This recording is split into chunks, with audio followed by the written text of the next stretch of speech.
What's up, everybody? It's me, VP. This is Cannabis Conversations, hosted by South Carolina Normal, and we are here in the place to be. This is very exciting. So glad to be here for Cannabis Conversations. You may have immediately noticed that Scott is not here today, and he has been replaced by another, but not because we don't love Scott. Scott just had some other obligations for tonight, but we have today a very special guest host in the building. IfeTayo, my sis-in-law, IfeTayo Harvey. Really excited for her to be here today. She's the founder of People of Color Psychedelic Collective, and she'll be guest hosting and be interviewed today. So hello and welcome, Ife. Hey, Vaughn. Thank you for having me. So excited to be here.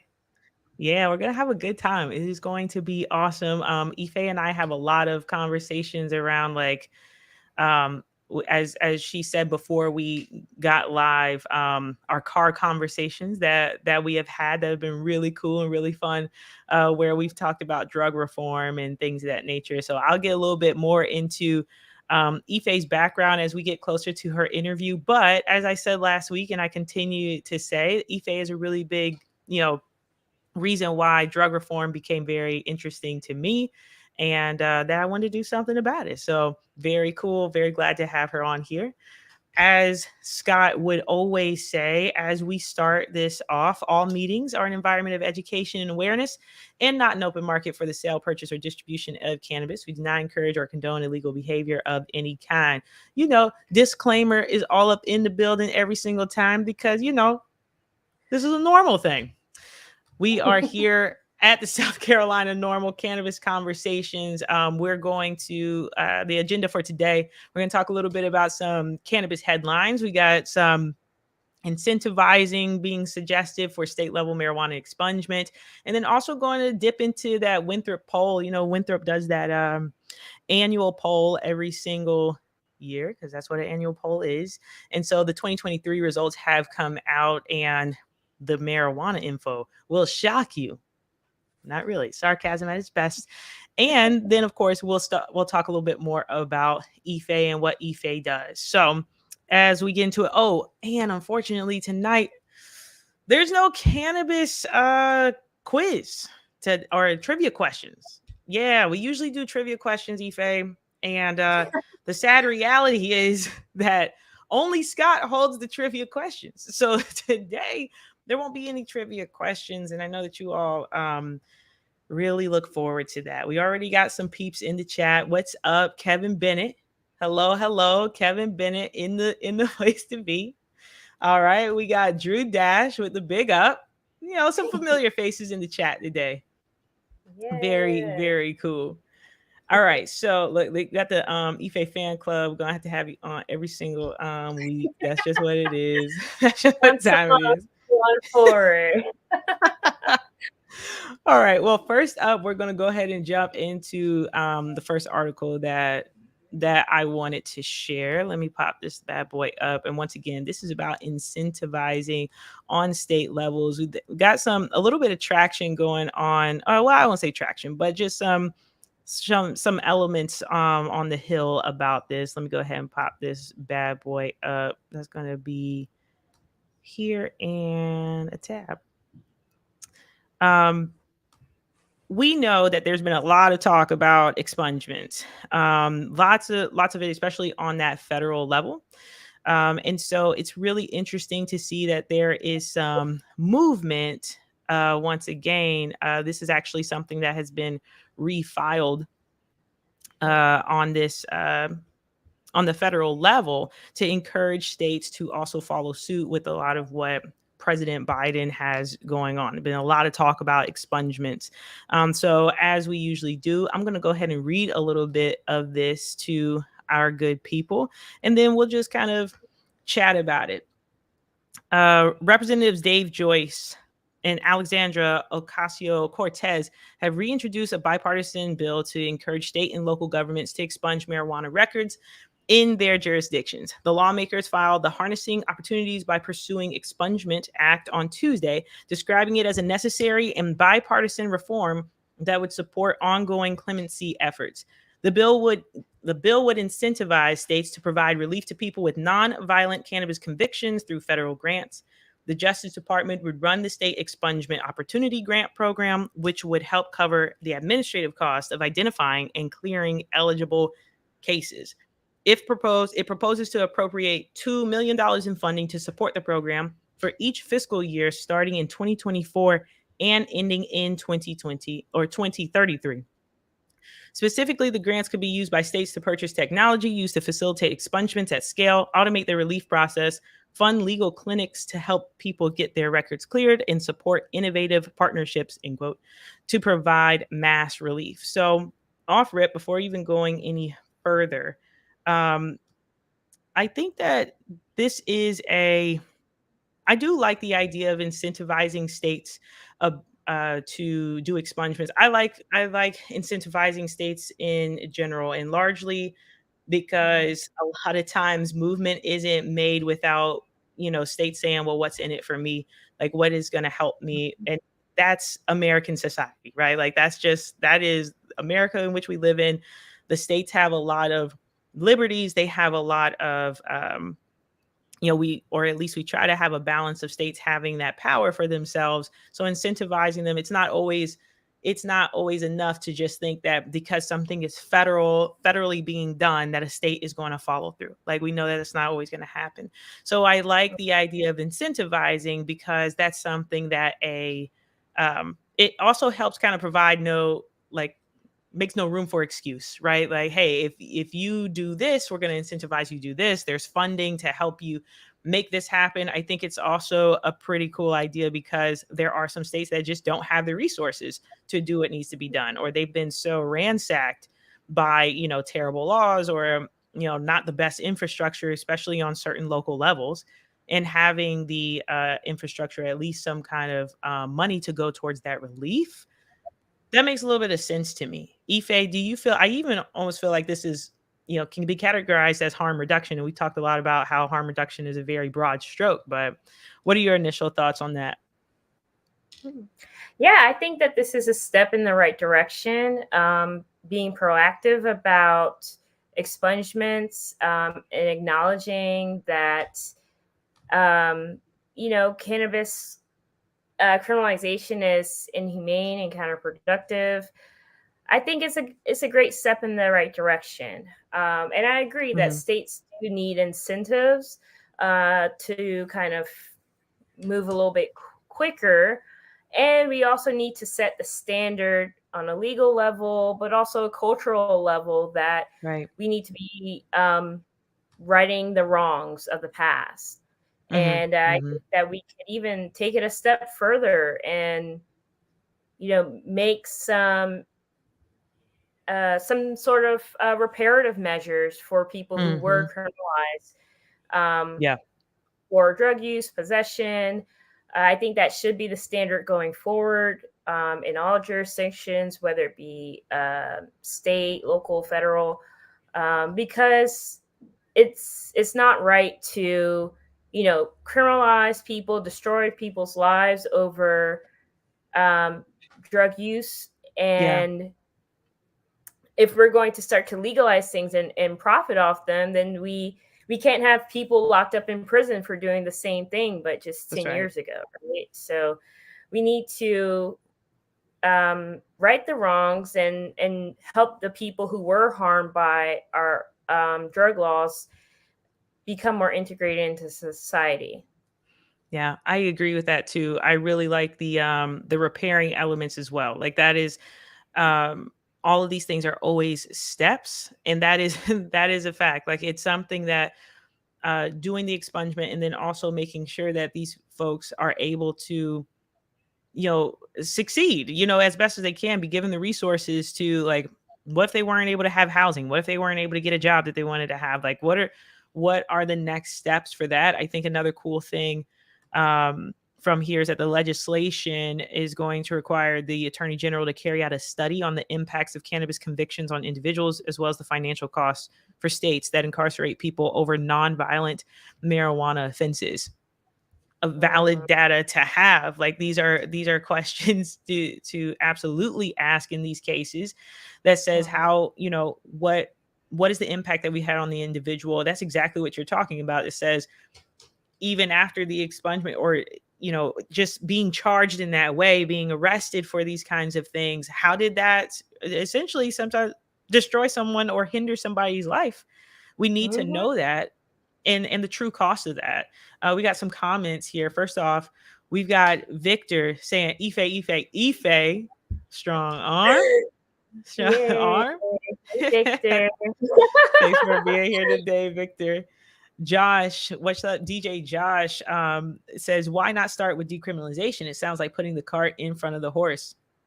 That's valid too. As we talk sometimes about, we've actually had that conversation before, where and we have that it gets kind of bigger and bigger, even when you say, well, why not just legalize? Like, if you legalize, then all of this could be, we don't even have to worry about any of these pieces. But I do think that the expungement, and I guess what I'm learning in this journey of law reform, like marijuana law reform, is that sometimes there are not things that happen in the orders that you think it would happen.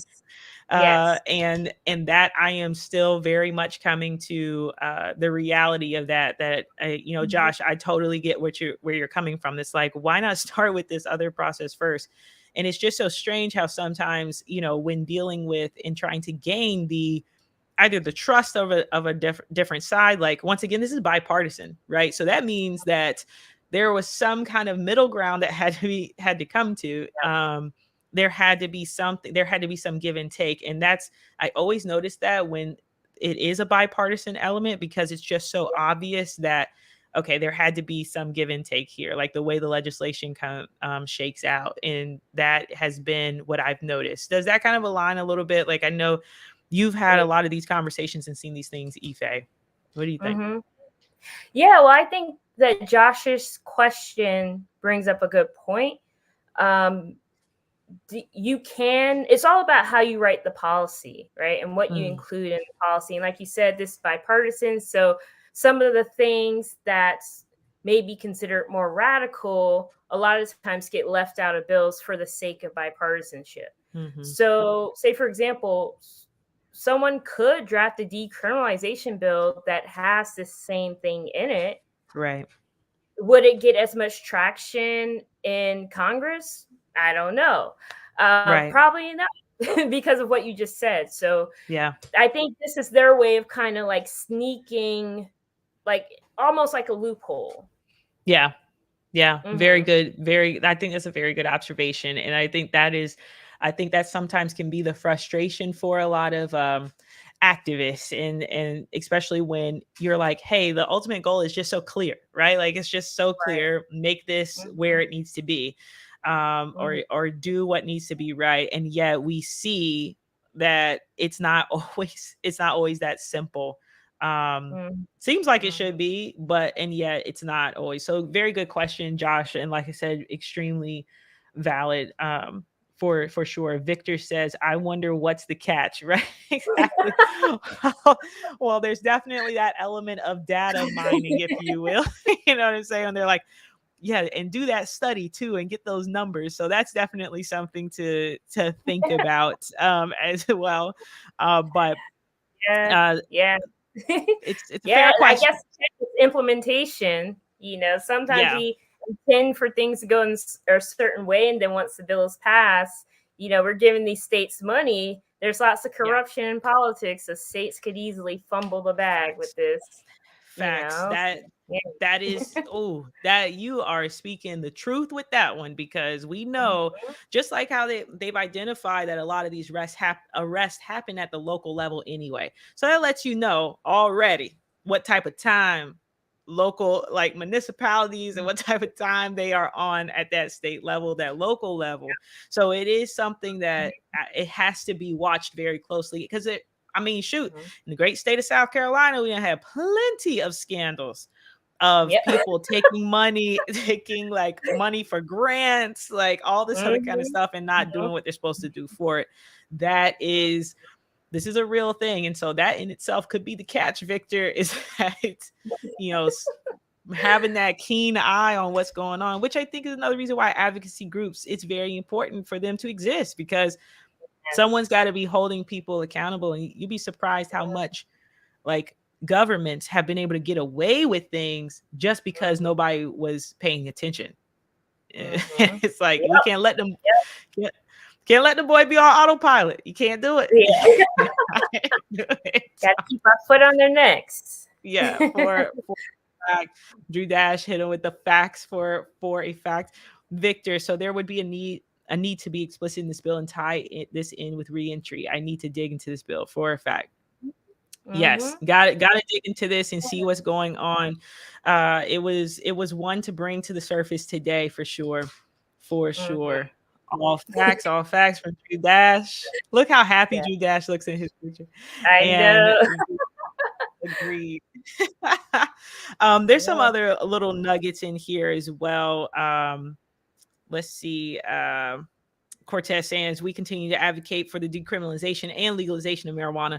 This bipartisan bill will provide localities the resources they need to expunge drug charges that continue to hold back Americans, disproportionately people of color, from employment, housing, and other opportunity. Here's another one I got for you. This quote right here is exactly what we were talking about, that when bipartisan elements come into play, I can always guarantee somebody from either side go and make sure they got a quote that says, I believe in this, but we had to settle on this. It always happens. It always happens where like someone is clear. So you can see, especially with what Ife was referring to earlier, is like the things that may be considered more radical end up getting left out. Whereas in this case, decriminalization and legalization, like you read between the lines, that's pretty much what the legislator is saying, is that, yeah, they didn't want to put this in here, but I just want to let y'all know this is how I feel.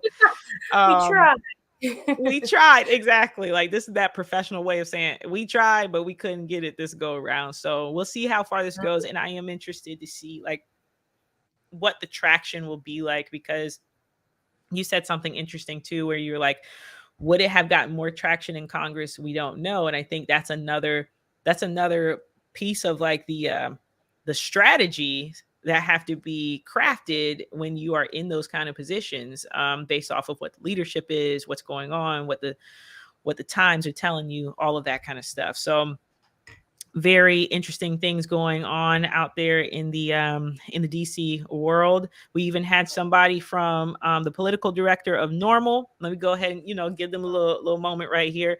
The Hope Act promises just that: hope and a second chance for people suffering the lifelong consequences of a state level marijuana possession arrest, as more and more states are ending their failed policies, their failed policies of criminalizing marijuana consumers. It is incumbent on Congress to assist them in repairing the associated harms it helps perpetuate for decades. This legislation is a great step toward righting the wrongs caused by prohibition and improving the lives of millions of people nationwide. So this was first introduced in 2021. It's back again. Let's see how, that's, it's been here. Joey. Okay, Joey. Nice to be. What up, Joey? Joey is a regular here. Hello, Joey. What up? We're just out here living the dream.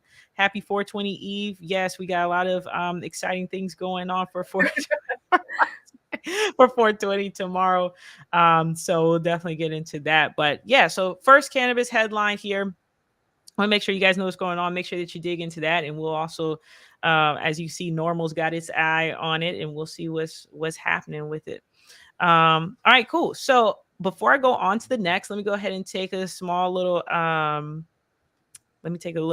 moment to talk about some of the things. Since we don't have trivia questions, I'm sorry, I don't have the trivia questions. Scott's got the box of the of the trivia question cards, and he's got them in his desk. I ain't got that. So instead of that, you're gonna get some announcements in between these cannabis headlines. So first and foremost, as you all know, we do have our donuts that we're doing, donut fundraiser. Okay. The irony of this fundraiser is that it is Krispy Kreme donuts, and Krispy Kreme has been known to say to fund marijuana prohibition supporters. Well, now we're What? turning, yes. So now we're turning it around and using Krispy Kreme to raise funds for marijuana law reform. So make sure that you get them donuts from us. Hit us up, get us in the comments. Go ahead, get your little, certificate, little donuts. You see that hot light on Krispy Kreme. It's about that time. I don't even think y'all got a Krispy Kreme in Oh, we New York. do. We have a few. Yeah, just a handful. Okay, so I'm gonna have to send out a family text for everybody to purchase some donuts for the fundraiser. It reminds me of being back in like high school and saying, "Can you support my band, please?" So that's gonna be you remember the days, Yeah. but it was cookie dough. I had to sell cookie dough in high school. Cookie Okay. dough, yeah, and we had so Yeah, much I in our think did freezer. that too. Yeah, Yeah. yeah. We had so much in our freezer. Oh my god. I feel like even into college there was still cookie dough in the freezer, but it was busting. It was good. Got It the was money good. It was for good. it. All right, cool. Let's get into the next topic that we have is Winthrop. So the Winthrop poll came out. Let me go ahead and pop that bad boy up here. The Winthrop poll came out. The Winthrop poll comes out every single year. They try to let us know what's what in terms of some of the hot topics within South Carolina, what South Carolinians are thinking about, what where their minds are. And of course, when it came up this year, they once again asked about marijuana and how South Carolinians were feeling about marijuana. And surprise, surprise, remain largely unchanged because they still want South Carolinians still want medicinal and recreational cannabis laws. We want it. That's what South Carolinians want. I'm here to myth bust for us tonight because for so many arguments have been using this particular data to make it seem like South Carolinians are not interested in rec, and that's just not the case. It's just not true. Support for medical marijuana in South Carolina has steadily grown over the years, especially as other states have moved towards legalization without an apparent collapse of society. This was hilarious to me that this person said this. Because there was no collapse of society. Exactly. Like we're out here and a lot of the oh, y'all can't even see this thing. Okay, a lot of the fear mongering like out here with the juicy stuff, y'all can't even see it. The fear mongering and all this other kind of stuff is very real, especially in South Carolina. A lot of places, even in places where it's legalized, where cannabis is legalized, but especially here in South Carolina, a lot of the same rhetoric over and over again. And one of the biggest pieces that South Carolinians don't want this, and that's not true. It says legalization of medical marijuana prescribed by a doctor remains popular in South Carolina. 76% favor its legalization, while 14% oppose. That's a small amount. Republicans and Democrats generally agree on the topic. When it comes to the recreational use of marijuana, while the two parties differ, a majority, 56% of the general population supports its legalization. Republicans are split on the issue, while Democrats are in favor. And then there's you guys really should check it out. I mean, there's even stuff about drag shows in here. Like that's a laugh and a half to read. You really should check it out. But when it comes to marijuana, when it comes down to the numbers, this is just a moment to say that South Carolinians do in fact want to move forward. What does that tell us? They want something that's going to make sense and something that's clear. I think that that's a big deal in the state. When I talk to a lot of people, there's not a whole lot of knowledge about the amount of laws or rather bills that have been proposed that circle around marijuana. I think that our citizens do want it. I think that we just have to be a little bit more intentional about how they're getting information about, hey, this exists, we're doing this is what it looks like. And if we are doing that enough, maybe South Carolinians just aren't really rocking as hard with the proposed legislation as we assume. Like maybe there needs to be some switch ups. I think that there's a big difference, or there's a lot to be said about legislation that's on the table, that or things that have been proposed that I feel like gets a little bit pushed to the back burner if it doesn't have enough like support from different legislators. Like we had a whole doggone legalization bill proposed, and barely anybody knows about that. Or like, those are things that's legalization with rec, medicinal, all of that. And yet the only thing that we hear the most about is medical. I think Mm. that is something that there's a lot surrounding that. But I think when you're hitting percentages like this, people say that they think we'll be the last ones to legalize, but I don't think that. I think you just have to have the right thing that's going to speak and resonate to the people. So I'd love to see a poll dig a little bit more into that element and say like, well, what is it that the people are really wanting? But that's just my thoughts on that. Ife, you're not living in South Carolina anymore, but is there anything that's surprising about this data or shocking to you in any way? Hmm. I would say no, not particularly shocking. I would say that it's clear that public approval of cannabis has, steadily increased over the past Mhm. 15, 20 years. And we should take note of that and, Yeah. continue to push for those reforms to be made. Um, and I also think that sometimes we don't necessarily have to wait till public approval is there. We should also do what's right. And True. That's a good point. but That's a good like point. like we were saying earlier about bureaucracy and there's a lot of that. So yeah, a lot part of it is educating the people on the facts instead of using um, false information, propaganda, dare Yeah. tactics, don't say no to drugs, that kind of thing. Right. And I think that's happening on a national level. But yeah, state wise, things South Carolina, we're always going to be a little bit more conservative than the federal level. Yeah. Yeah. Agreed there. And it also kind of you made me think about how um when it comes to this kind of information, or just thinking about these percentages and the steady growth, that means that we've got citizens that are interested. That's what another thing that Mhm, these numbers tell me. And if someone's interested, they're curious, then they're more apt to be open to education. And so if mhm, anything, I think that is the biggest thing. And that's something that I know we're aiming to do with Normal, and there's a lot of other advocacy groups that are aiming to do the same thing. And I think educating now, I mean, as always, is very important, but this is an opportune time. This is a time that if you don't know much about cannabis, you don't know things about what Delta 8, Delta 9, this, that, and third, you don't know what your rights are, that kind of stuff.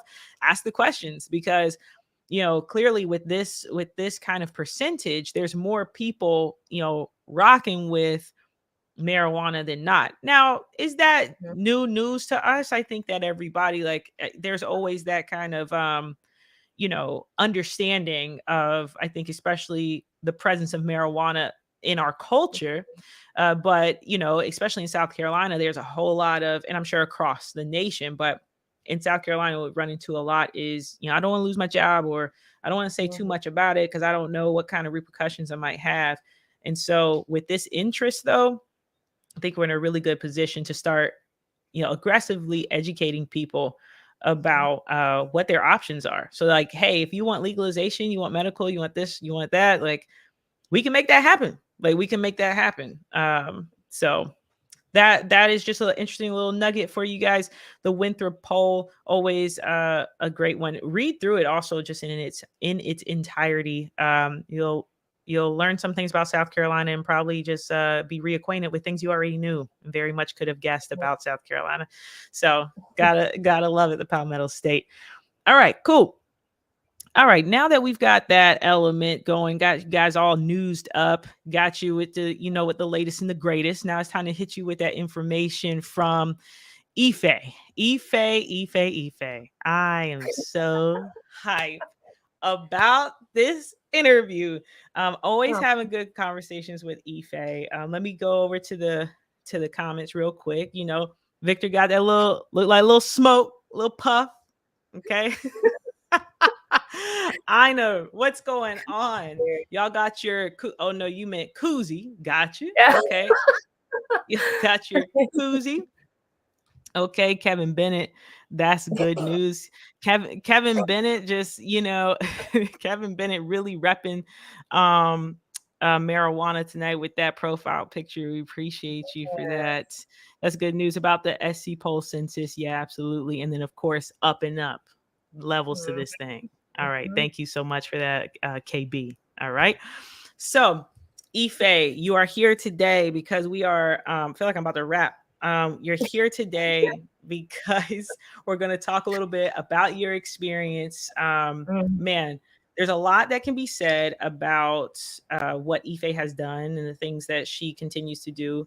But like I said, when I obviously know Ife from having being married into the family. But before that, there were some really cool things. And I talk all the time about the drug reform conference that she invited me and her brother up to. And it just astounded me. I can't even remember what year that was in. That had to be like 2015. Yeah. 2015. Yes, for Yeah. sure. In DC. Yeah.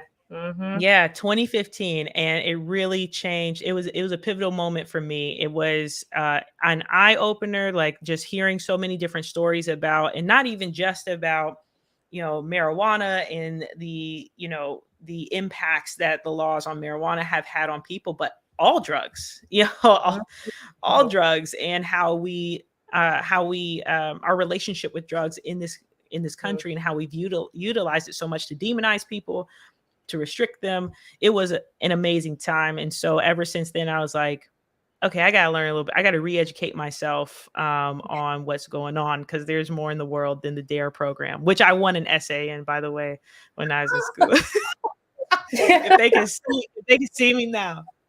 What was your essay about? I've been trying to remember for years now. And I feel like it was something about, it's either like, what do we learn in DARE, or like how we were going to like, utilize what we learned in DARE to to be good citizens or something.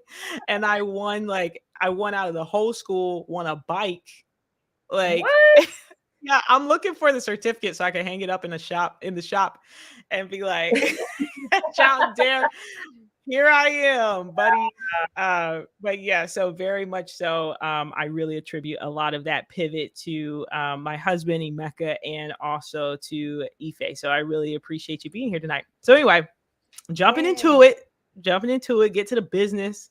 Okay. So first and foremost, with, like, I already told you how I, really got interested in needling in on drug reform. So I have the same question for you. What was the turning point? What is the biggest inspiration for you to do the work that you do? Yeah. So when I was a junior in college, I was looking to do an internship because my college supported students doing unpaid internships. And I came across the Drug Policy Alliance. They're a national organization that aims to end the war on drugs. And it was my first time ever hearing about drugs being talked about in this way that wasn't stigmatizing or blamey or judgmental. So I was really intrigued by that because like you, I was just like, whoa, what is this? And me personally, I grew up with my dad in prison and later being deported. So my dad sold drugs and he went to prison when I was a kid. He was convicted of cocaine trafficking, sentenced to 15 years in prison, served about half of his sentence, and was deported in 2004 back to Jamaica, where he was born. And that experience in some ways kind of hung over me like a cloud growing up. And I didn't really feel like I had the space to talk about it. And so when I got my internship at DPA, I started writing about my dad's incarceration, how it impacted me.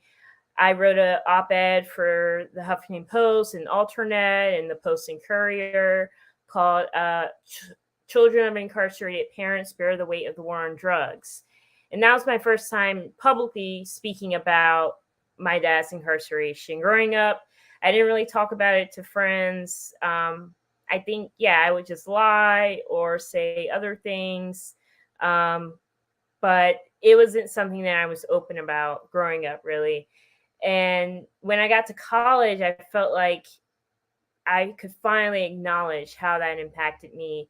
And so I got such good feedback from my piece that I continued, writing about the war on drugs. And DPA invited me to speak at their conference in 2013. So 2 years before you came to their conference, they had one in Denver, Colorado. And I had no idea what I was getting myself into because I ended up speaking in front of 1,100 people. I was 21 years old, and That's a shock for you. I was just, oh man. But in my talk, I just broke down crying, and I was so shocked that I cried because I had practiced my talk, rehearsed it, had it in front of me, but my emotions just bubbled up in that moment. And it ended up being a cathartic moment because so many people afterwards came up to me and were like, I relate to your talk, because either they also had a parent in prison or they were that parent who was in prison.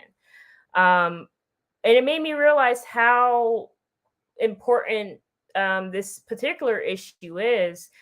Growing up, I often felt like no one would be able to relate or understand because of the stigma associated with prisons and jails. But through my writing, I learned that 1 in 9 Black children will have a parent in prison. And I believe that's a direct correlation to the war on drugs. And, you see the racial disparities in our arrest rates, right? Particularly with marijuana. So yeah. And then at that same conference, I attended a panel on psychedelics and end-of-life treatment. And it really piqued my interest because I always am interested in philosophy around death. And that convinced me to try mushrooms because I had just got diagnosed with major depressive disorder. I was seeing a therapist since my freshman year. And by my senior year, I got diagnosed and I was being prescribed antidepressants. And I was uncomfortable with it. So I was like, there has to be something else, And after attending that panel, I was like, okay, I'm going to do mushrooms because in some way I related to the people who were in this study that were basically dying. They were facing an existential anxiety about their impending death. And while I wasn't dying, I had thoughts of suicide. And I think that's why I could relate. And so I went back to school after that conference and I was asking my friends like, yo, I need some mushrooms. How do I do them? And they gave me the rundown on it. And that was that led to my first time doing mushrooms. And that totally changed my trajectory, obviously, because I wouldn't be here. I had a sense of working on anything related to drugs. When I was in college, I wanted to teach high school history.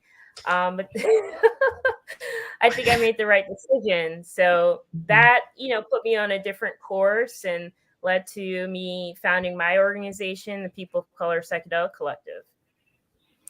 That is first off, that was a very great way to kind of like in a nutshell tell how you got here. Like I just want to say that was very impressive.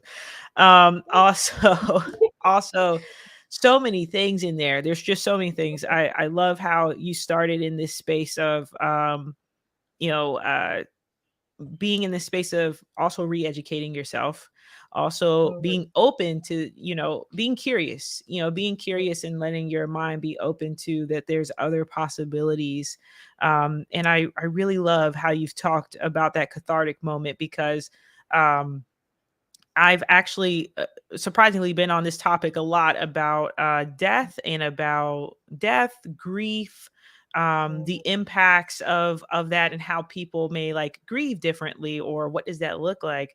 And so a lot of people, and even like therapists, would also talk about like even your moment being a grief as well, a moment of grief as well, or grieving something, either something that you didn't Yeah. have growing, or whatever the missing piece may have felt, if that's a good way to Mhm. describe it. Mhm. But that Mhm. you doing the work that you're doing is also a therapy. And I think it's just very interesting, because when it comes to things like psychedelics, when it comes to things like we're talking about marijuana, like these things also serve in like a holistic space, like catalyst for people, and help them in so many different ways, which is why we have this constant conversation about, well, make it medical, make it rec, but really, is it really there? Like, when does it stop being medicinal? Right. When do the shrooms Exactly. stop being medicinal? When does the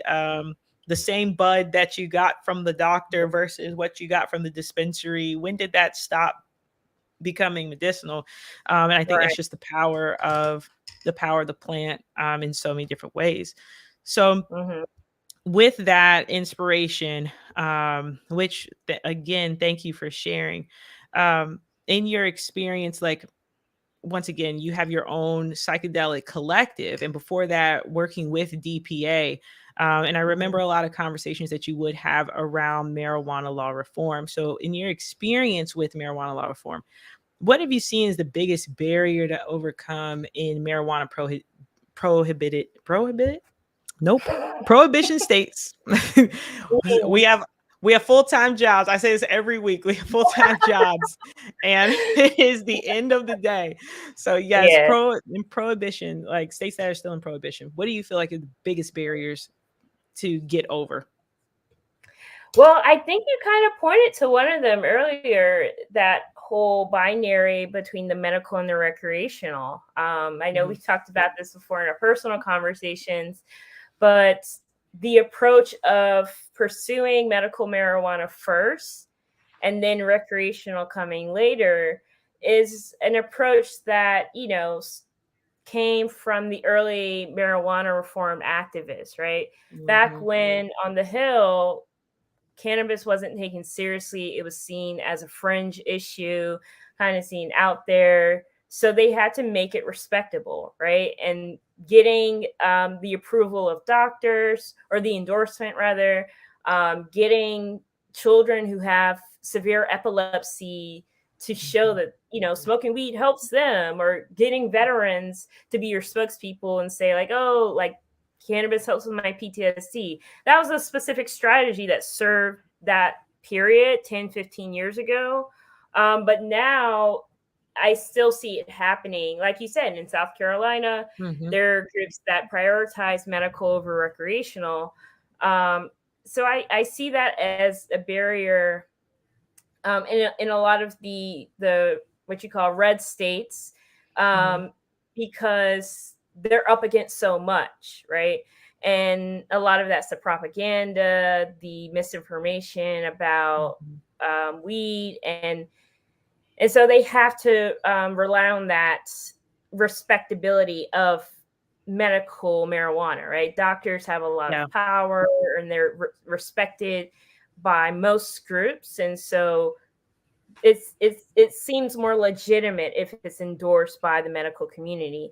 And I also see that playing out in the psychedelic field as well. I was just Um, gonna ask. right, I was right just about now, to ask. there's folks who are doing research and advocacy around psychedelic assisted therapy, but also neglecting to talk about people's recreational use, or people's use with practitioners who may be trained outside of the medical field. So I see how it presents a problem, because if we only pursue the medical model, we leave so many people out. And when I say leave people out, we're basically letting people be criminalized. And at this point, we've seen how so many states have legalized cannabis, and the sky didn't fall. Portugal decriminalized all drug use and possession back in 2001, and the sky didn't fall. So we need to act like we're in 2023 and not 2010, and just Right. update our strategies a bit and be more comprehensive, because at this point we need to change our laws to Yeah. really be able to make a dent in improving humanity for all. Absolutely. I couldn't agree more with that. And the medical piece usually gives me pause a lot of times, especially because of how like the racial bias when it comes to the medical field. Like we've got in South Carolina, we've got a tribute to the father of gynecology, J. Marion Sims, Yep. and he he's being he's got a tribute on the state grounds, but he operated on enslaved women, and Mm-hmm. without any like numbing or what's it called, anesthesia. Oh my god, anesthesia, without any anesthesia. So once again, this, if you already are dealing with disproportions within Black and brown communities of being arrested, or more and more Black women are tested for drug use more in at the doctor's office than white women, why are we relying on the medical industry to be our number one proponent for if we should use marijuana in this state? I don't think that that's, and especially in South Carolina, when there's so many counties that already are at the top, or at least like we're in kind of top 3 or top 10 of counties that were arresting Black people more than white people. So it is something Mm-hmm. that I agree that the medical piece is, I will admit, a lot of times strange. And I have my own, kind of push and pulls where I'm like, I want to be supportive of work that people may be doing, but also still having my own kind of opinions about, hey, I Mm-hmm. just don't think that this I just don't think that this works the best. I just don't, and I don't think that demonizing it is going to help us either, because I think another thing that we kind of suffer with in like a prohibited, market is that it's, if you make it, it's confusing. First and foremost, it's just confusing to prop up marijuana in a way that says, well, it's for medical, so that's fine. You're confused. It's already something people have to understand anyway, right? Like there's already so much, and especially in today, the way that we work with cannabis, we can get everything down to the cannabinoid, right? People already trying to figure out what all those are. You're Mm-hmm. confusing people further with that kind of like Yeah. divisiveness. So I Mm-hmm. think Mm-hmm. I think yeah, very, and not surprised that you're also seeing that in the psychedelic realm as well. Though Yeah. the rumors in South Carolina is that they could see shrooms being legalized before cannabis. So yeah, Really yeah, that would interesting. be the joke of the century. Okay, so what have you seen? So on the other side of this, so on the other side of prohibition, right now you've got legalization. So what are Mm-hmm. challenges you've seen even in post legalization? So even though it's legalized in the state, there's still work that has to be done. Mm-hmm. What are some of the common struggles that you've seen afterwards? Well, I would say that, you know, jurisdictions struggle with the implementation portion after the Mm, bill's passed, because again, they have no frame of reference for dealing with cannabis, or don't even go to psychedelic substances. yeah, They don't have a frame of reference for it outside of alcohol and tobacco, and our yeah, alcohol and tobacco has been ran by big corporations for decades, and so right. it's a lot of times what you see, especially with states that legalized earlier, is that, it's very hard for the average everyday person to start a small business. Yep. With cannabis, you need so much money to start up, and by Right. the time you get there, you have so much competition, it's not even worth it. So That's right. I think that, you know, policymakers, elected officials, they're all struggling with trying to implement this the best way to know how, to put it through all of our systems. And I think, what you were saying about the medical community earlier is so important, because something we have to realize is that when we integrate these substances like cannabis, like shrooms, whatever, into our society, especially with legalization, because legalization is creating commercial markets, those substances, or the industry will take on all the system shortcomings. So, for Mm, example, medical marijuana will take on all the shortcomings of our healthcare system, right? There's so much right.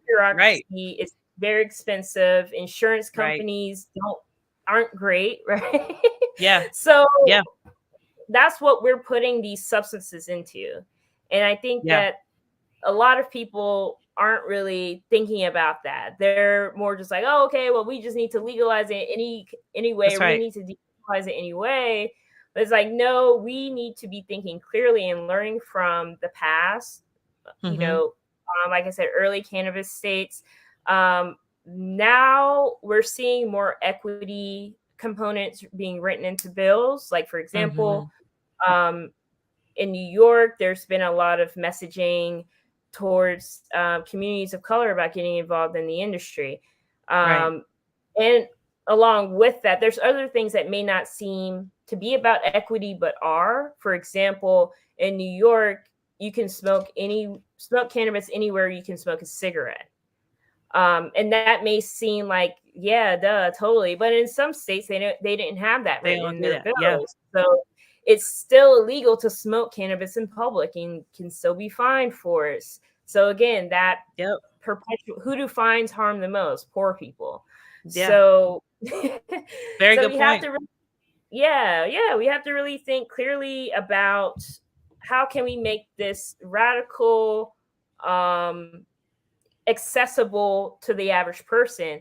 I think New York and DC also allow home grow. Some Mm-hmm. states don't allow home Don't grow. allow it. So Right. if you get caught with your marijuana plant in a state that allows you to buy and smoke and possess marijuana, but they don't allow you to grow, then the charges get escalated to, okay, intent to distribute, instead of, hey, this is Right. my personal Right. stash.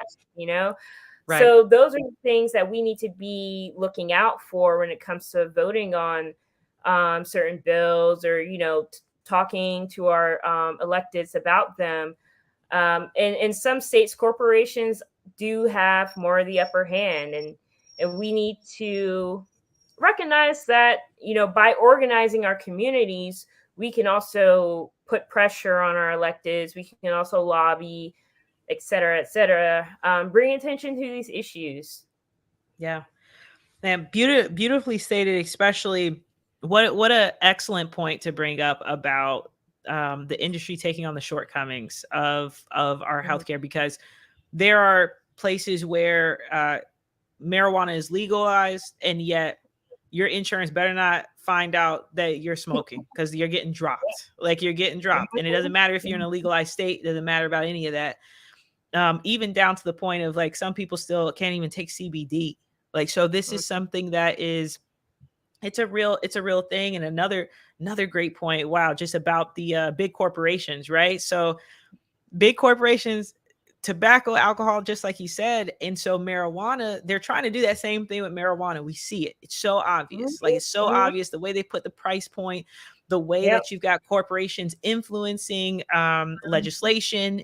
True Leave, that's a big deal right now in Florida, what they're dealing with there. And it's something that says, but because of the impact of, like, how families have been destroyed from marijuana related elements, just like you said, that war on drugs, it it can't just rock like that so easily. There's people that like, no, you ruined my life over this. And now big company, big green, what they call it, big, something like that, gets to come in and just do whatever.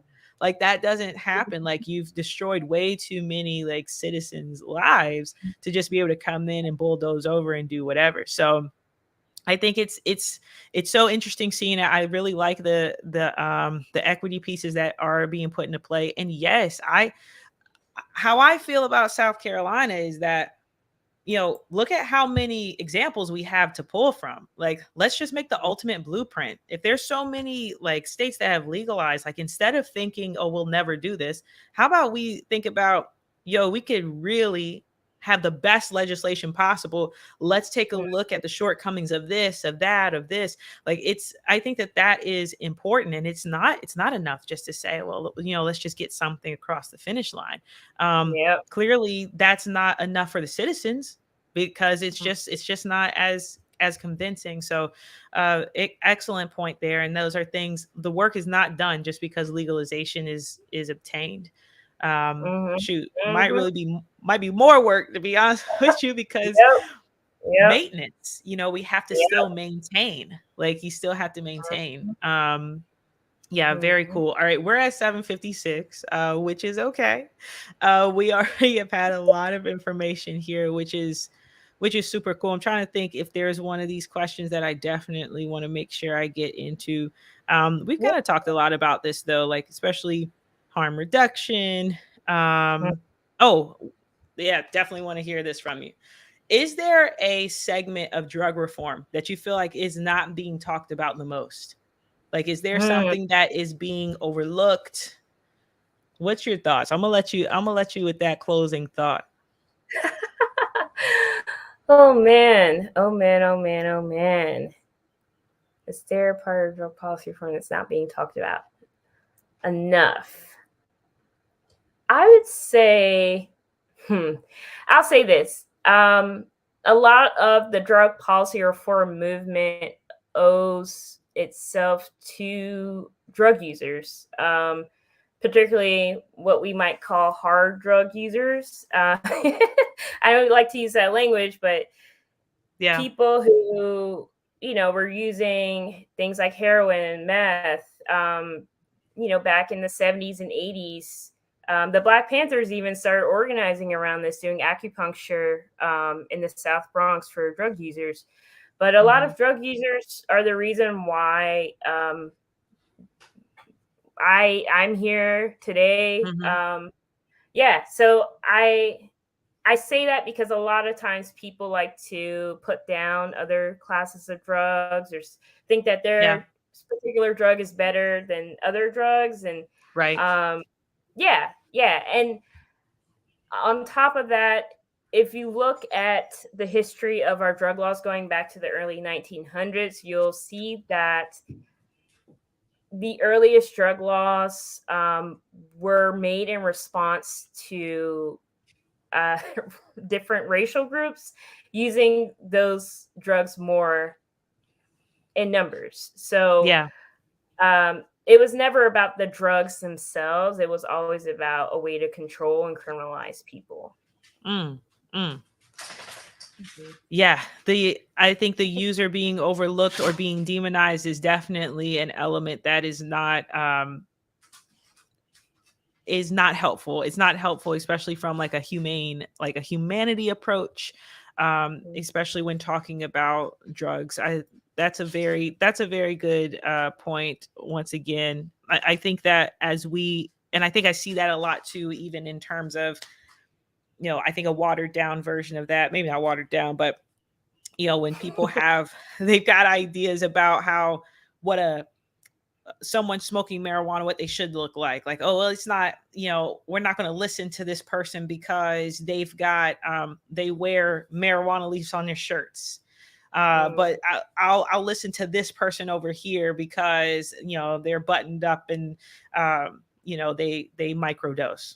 They don't try to, have as much, they don't try to get as high as possible. So I'm going to respect them more. And I think that once again, divisiveness, like it's not, there's more conversations to be had around that. And I think a really amazing thing about drugs in general and people interacting with drugs is that it is like we all can react to these things or engage with these things in different ways. Like what I may be able to, like, I may only be a 5 milligram THC person.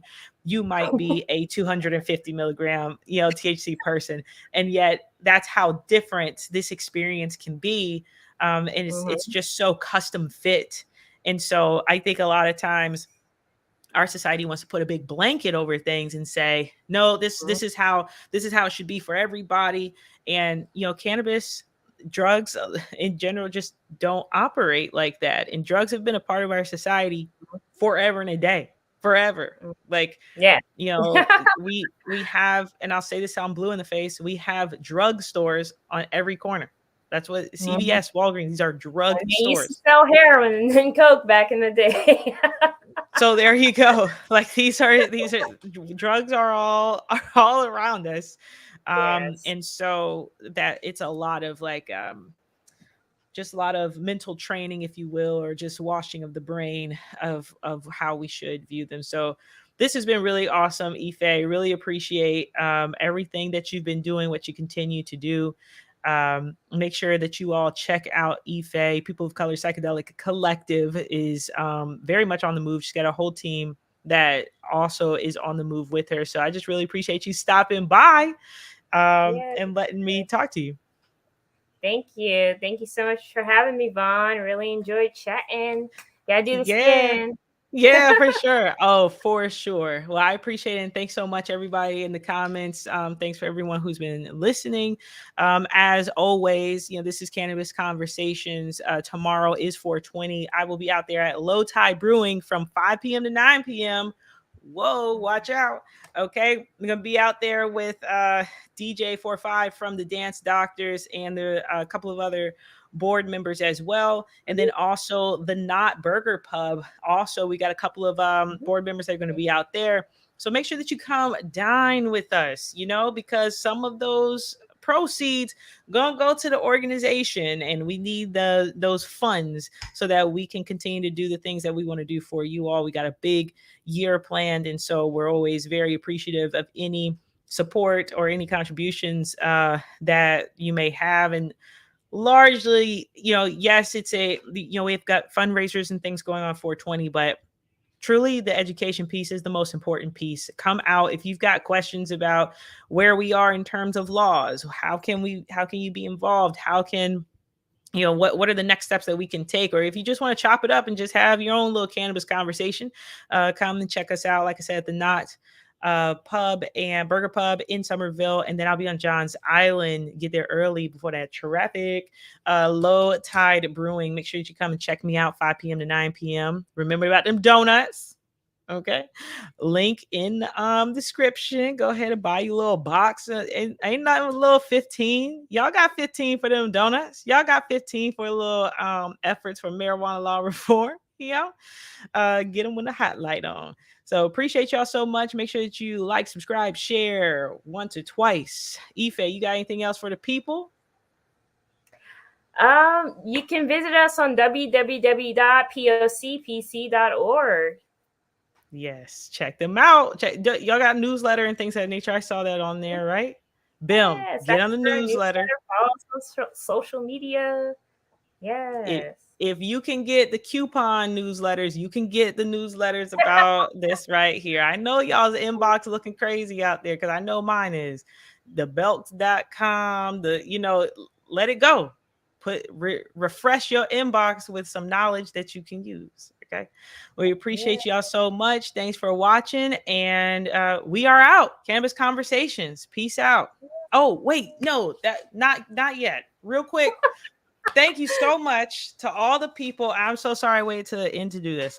Thank you so much. Yesterday, we also had a percentage night in Columbia at the Village Idiot, and we had some bomb volunteers out there. And I just really want to say thank you so much. DJ Josh, who was in the comments, he also held it down out there.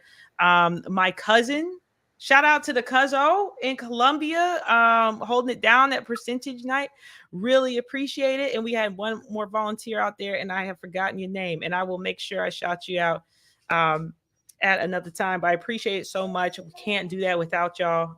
It was quite successful, and we'll talk about that again next week. All right, now for real. See y'all later. Talk to you soon. Bye.